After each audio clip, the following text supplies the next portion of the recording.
Little Snow White. Once upon a time, in the middle of winter, when the flakes of snow were falling like feathers from the clouds, a queen sat at her palace window, which had an ebony black frame, stitching her husband's shirts. While she was thus engaged and looking out at the snow, she pricked her finger, and 3 drops of blood fell upon the snow. Now the red looked so well upon the white that she thought to herself, "Oh, that I had a child as white as this snow, as red as this blood, and as black as the wood of this frame." Soon afterwards a little daughter came to her, who was as white as snow, and her cheeks as red as blood, and with hair as black as ebony, and from this she was named Snow White. And at the same time her mother died. About a year afterwards the king married another wife, who was very beautiful, but so proud and haughty that she could not bear anyone being better looking than herself. She owned a wonderful mirror, and when she stepped before it and said, "Mirror, mirror on the wall, who is the fairest of us all?" it replied, "The queen is the fairest of the day." Then she was pleased, for she knew that the mirror spoke truly. Little Snow White, however, grew up and became prettier and prettier, and when she was 7 years old she was as fair as the noonday, and more beautiful than the queen herself. When the queen now asked her mirror, "Mirror, mirror on the wall, who is the fairest of us all?" it replied, "The queen was fairest yesterday, Snow White is the fairest now, they say." This answer so angered the queen that she became quite yellow with envy. From that hour, whenever she saw Snow White, her heart was hardened against her, and she hated the little girl. Her envy and jealousy increased so that she had no rest day or night, and she said to a huntsman, "Take the child away into the forest. I will never look upon her again. You must kill her, and bring me her heart and tongue for a token." The huntsman listened and took the maiden away, but when he drew out his knife to kill her, she began to cry, saying, "Oh, dear huntsman, give me my life. I will run into the wild forest and never come home again." This speech softened the hunter's heart, and her beauty so touched him that he had pity on her and said, "Well, run away then, poor child." But he thought to himself, "The wild beasts will soon devour you." Still he felt as if a stone had been lifted from his heart, because her death was not by his hand. Just at that moment a young boar came roaring along to the spot, and as soon as he clapped eyes upon it, the huntsman caught it, and killing it, took its tongue and heart and carried them to the queen for a token of his deed. But now poor Snow White was left motherless and alone, and overcome with grief. She was bewildered at the sight of so many trees, and knew not which way to turn. She ran till her feet refused to go farther, and as it was getting dark, and she saw a little house near, she entered in to rest. In this cottage everything was very small, but very neat and elegant. In the middle stood a little table with a white cloth over it, and 7 little plates upon it, each plate having a spoon and a knife and a fork, and there were also 7 little mugs. Against the wall were 7 little beds arranged in a row, each covered with snow white sheets. Little Snow White, being both hungry and thirsty, ate a little morsel of porridge out of each plate, and drank a drop or 2 of wine out of each mug, for she did not wish to take away the whole share of anyone. After that, because she was tired, she laid herself down on one bed, but it did not suit. So she tried another, but that was too long. A 4th was too short, a 5th too hard. But the 7th was just the thing, and tucking herself up in it, she went to sleep, first saying her prayers as usual. When it became quite dark, the owners of the cottage came home, 7 dwarfs, who dug for gold and silver in the mountains. They first lighted 7 little lamps, and saw at once, for they lit up the whole room, that somebody had been in, for everything was not in the order in which they had left it. The first asked, "Who has been sitting in my chair?" The second, "Who has been eating off my plate?" The third said, "Who has been nibbling at my bread?" The fourth, "Who has been at my porridge?" The fifth, "Who has been meddling with my fork?" The sixth grumbled, "Who has been cutting with my knife?" The seventh said, "Who has been drinking out of my mug?" Then the first, looking around, began again. "Who has been lying on my bed?" he asked, for he saw that the sheets were tumbled. At these words the others came, and looking at their beds, cried out too, "Somebody has been sleeping in our beds." But the seventh little man, running up to his, saw Snow White sleeping in it. So he called his companions, who shouted with wonder, and held up their 7 lamps so that the light fell upon the little girl. "Oh, heavens! Oh, heavens!" said they. "What a beauty she is!" And they were so much delighted that they would not awaken her, but left her to sleep, and the 7th dwarf, in whose bed she was, slept with each of his fellows 1 hour, and so passed the night. As soon as morning dawned, Snow White awoke, and was quite frightened when she saw the 7 little men, but they were very friendly, and asked her what she was called. "My name is Snow White," was her reply. "Why have you come into our cottage?" they asked. Then she told them how her stepmother would have had her killed, but the huntsman had spared her life, and how she had wandered about the whole day until at last she had found their house. When her tale was finished, the dwarfs said, "Will you look after our household, be our cook, make our beds, wash, sew, and knit for us, and keep everything in neat order? If so, we will keep you here, and you shall want for nothing." And Snow White answered, "Yes, with all my heart and will."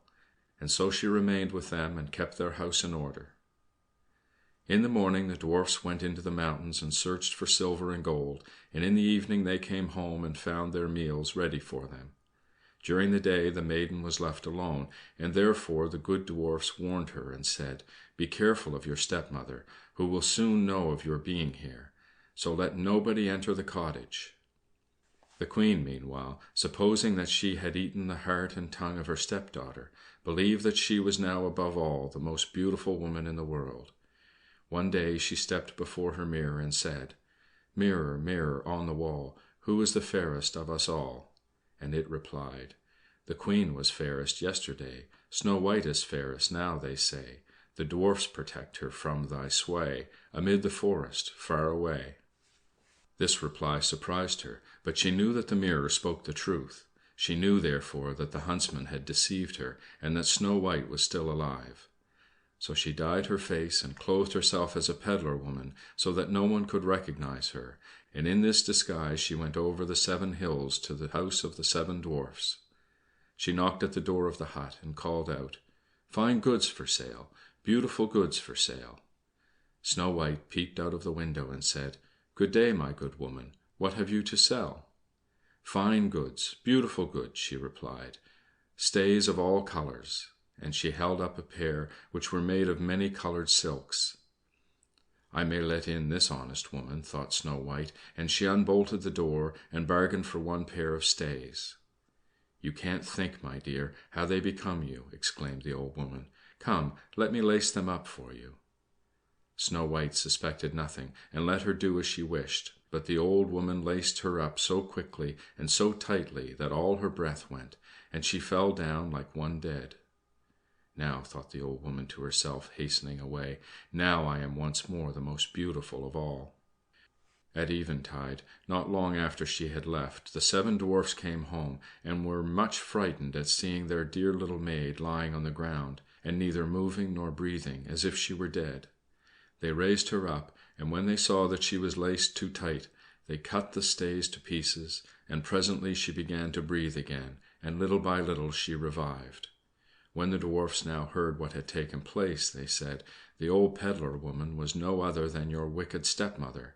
Take more care of yourself, and let no one enter when we are not with you." Meanwhile the Queen had reached home, and going before her mirror she repeated her usual words, "Mirror, mirror on the wall, who is the fairest of us all?" And it replied as before, "The Queen was fairest yesterday, Snow White is fairest now, they say. The dwarfs protect her from thy sway, amid the forest far away." As soon as it had finished, all her blood rushed to her heart, for she was so angry to hear that Snow White was yet living. "But now," thought she to herself, "will I make something which shall destroy her completely." Thus saying, she made a poisoned comb by arts which she understood, and then, disguising herself, she took the form of an old widow. She went over the 7 hills to the house of the 7 dwarfs, and knocking at the door, called out, "Good wares to sell to-day." Snow White peeped out and said, "You must go farther, for I dare not let you in." "But still you may look," said the old woman, drawing out her poisoned comb and holding it up. The sight of this pleased the maiden so much that she allowed herself to be persuaded, and opened the door. As soon as she had bought something, the old woman said, "Now let me for once comb your hair properly," and Snow White consented. But scarcely had the comb drawn through the hair when the poison began to work, and the maiden fell down senseless. "Your pattern of beauty," cried the wicked Queen, "it is now all over with you." And so saying, she departed. Fortunately, evening soon came, and the seven dwarfs returned, and as soon as they saw Snow White lying like dead upon the ground, they suspected the Queen, and discovering the poisoned comb, they immediately drew it out. Then the maiden very soon revived, and told them all that had happened. So again they warned her against the wicked stepmother, and bade her open the door to nobody. Meanwhile the Queen, on her arrival home, had again consulted her mirror, and received the same answer as twice before. This made her tremble and foam with rage and jealousy, and she swore that Snow White should die if it cost her her own life. Thereupon she went into an inner secret chamber where no one could enter, and made an apple of the most deep and subtle poison. Outwardly it looked nice enough, and had rosy cheeks, which would make the mouth of every one who looked at it water, but whoever ate the smallest piece of it would surely die. As soon as the apple was ready, the Queen again dyed her face, and clothed herself like a peasant's wife, and then over the 7 mountains to the house of the 7 dwarfs she made her way. She knocked at the door, and Snow White stretched out her head and said, "I dare not let anyone enter. The 7 dwarfs have forbidden me." "That is hard on me," said the old woman, "for I must take back my apples. But there is one which I will give you." "No," answered Snow White, "no, I dare not take it." "What! Are you afraid of it?" cried the old woman. "There, see, I will cut the apple in halves. Do you eat the red cheeks, and I will eat the core." The apple was so artfully made that the red cheeks alone were poisoned.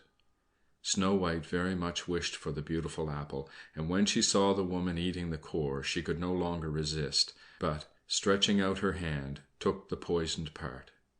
Scarcely had she placed a piece in her mouth when she fell down dead upon the ground. Then the Queen, looking at her with glittering eyes, and laughing bitterly, exclaimed, "White as snow, red as blood, black as ebony, this time the dwarfs cannot reawaken you."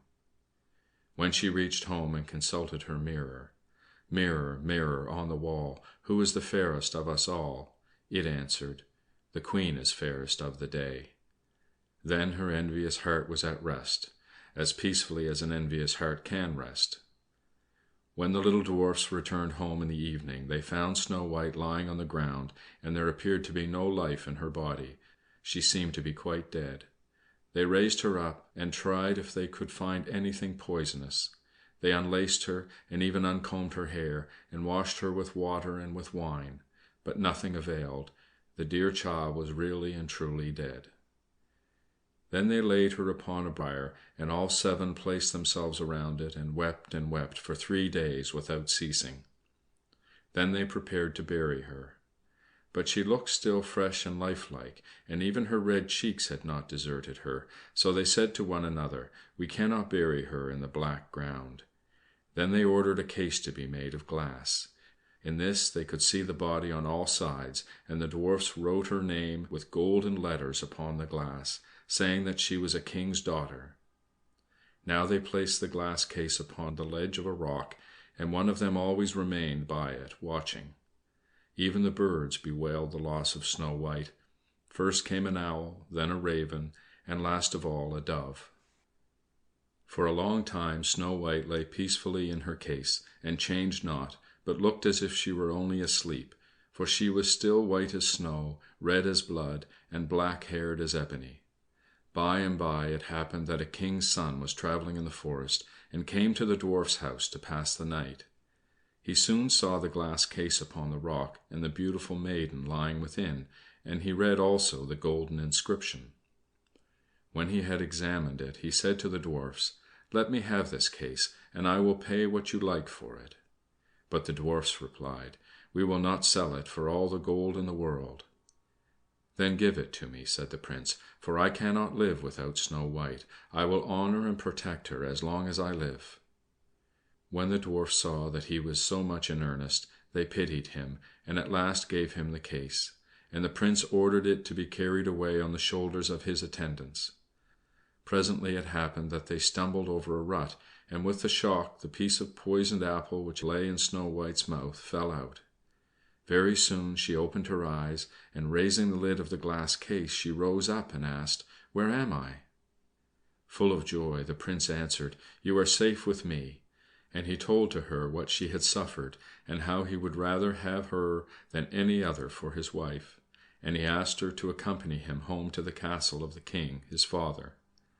Snow White consented, and when they arrived there they were married with great splendor and magnificence. Snow White's stepmother was also invited to the wedding, and when she was dressed in all her finery to go, she first stepped in front of her mirror and asked, "Mirror, mirror on the wall, who is the fairest of us all?" And it replied, "The Queen was fairest yesterday, the Prince's bride is now, they say." At these words the Queen was in a fury, and was so terribly mortified that she knew not what to do with herself. At first she resolved not to go to the wedding, but she could not resist the wish to see the Princess. So she went, but as soon as she saw the bride she recognized Snow White, and was so terrified with rage and astonishment that she rushed out of the castle and was never heard of again. End of chapter 1. Recording by Evan Smith.